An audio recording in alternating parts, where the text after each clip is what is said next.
in members. Sorry to say, सबने ये नहीं कहा. It's a distinction. There obviously my judgment is somewhat different from that.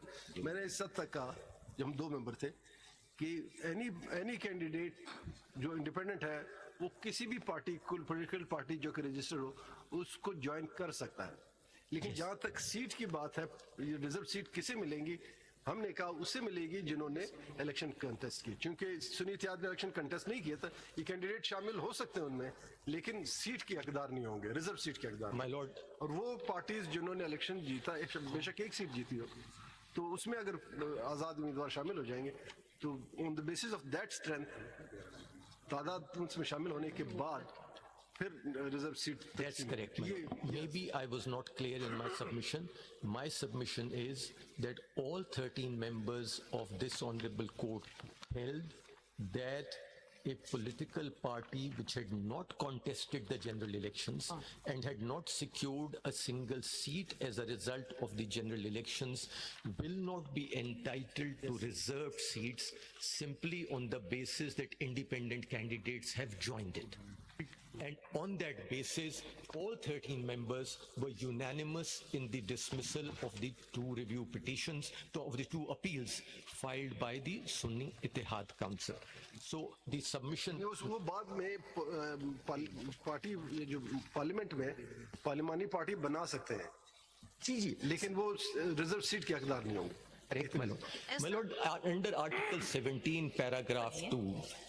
The fundamental right is to join or form any political party. Makhdoom साहब अब हमें ये बता दे, वो 13 मेंबर्स ने जो डिसाइड किया, लीव दैट असाइड, हमें इतना बता दे कि मैं जानना चाहती हूँ कि जो पार्टी कोई इलेक्शन कंटेस्ट करके अंदर जाएगी एज अ पॉलिटिकल पार्टी, तो जो इंडिपेंडेंट कंटेस्ट करके आएंगे तो उनके पास फिर चॉइस होगी जो अंदर पॉलिटिकल पार्टीज मौजूद हैं, जीत कर आई उनमें से किसी को ज्वाइन कर, ना कि वो जो पॉलिटिकल पार्टी तो है लेकिन उन्होंने इलेक्शन ही नहीं किया, वो अंदर असेंबली में आए नहीं है, तो वो किस तरह उस पार्टी को ज्वाइन करे.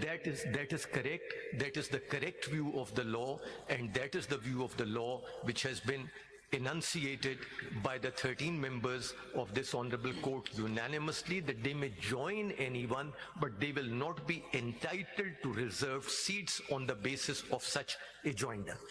That's the submission.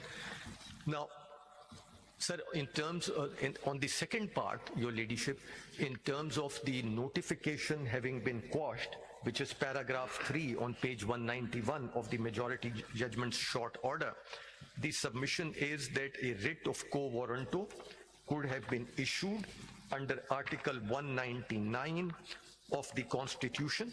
And if your lordship and your ships and your ladyship may graciously look at that,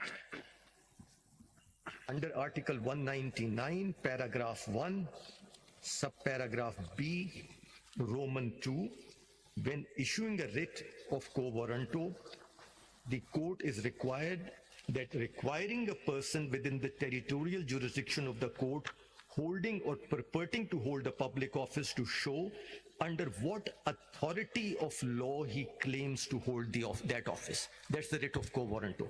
So the first requirement is requiring a person within the territorial jurisdiction to show under what capacity he holds that office. So such a notice had to be issued.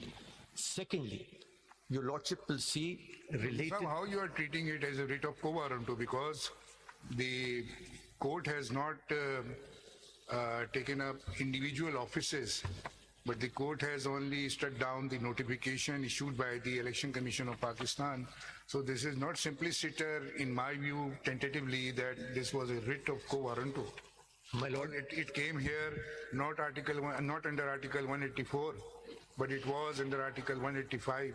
Challenging the judgment of the Peshawar High Court. Absolutely correct, my lord. And that is the submission that there was Peshawar High Court, even if your lordship takes it as a view that it was a 185 matter, I was only pointing out that had they gone to the Peshawar High Court or come to this honorable court under 185.3, the requirement of 199 have not been met. But even more importantly, we have Article 225 of the Constitution. Because the order was, ECP was under challenge, not the individual offices. Yes, my lord. But if the consequence of that is that that somebody whose notification has been issued as a returned candidate, that notification is quashed, it cannot be said that that person is not affected. My lord, moving away from the niceties, even if your lordship treats Many it, persons may have been affected. I am just distinguishing the feature between the normal rate and the rate of quorum. my lord, if your lordship treats it, for an example, for an argument, treat it as a writ under 199 as a certiorari, quashment of notification. A person who is directly and materially affected by the quashment of the notification is at least entitled to a hearing before this honorable court and a notice from this honorable court. Thirdly, my lord, the submission is that the Constitution clearly provides under Article 225 that no election can be called in question except through an election petition. Your lordship is well aware of that. It's Article 225. I know that. 225. And the result of the quashment of this notification was that their elections were undone. This, your lordship, will have to another article which is relevant, and I just refer to it over here and move on, is Article 175, paragraph 2 of the Constitution, which says that no court shall have a jurisdiction save as it vested in it by law or the Constitution. Your lordship will find in the majority judgment that none of these three articles find any reference.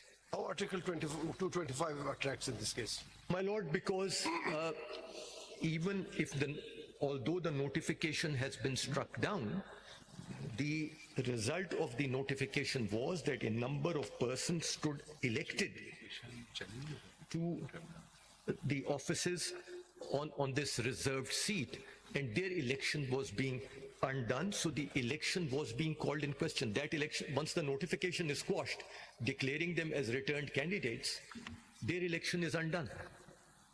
And that is why 225 is relevant. But Article 225 will come when there is a proper election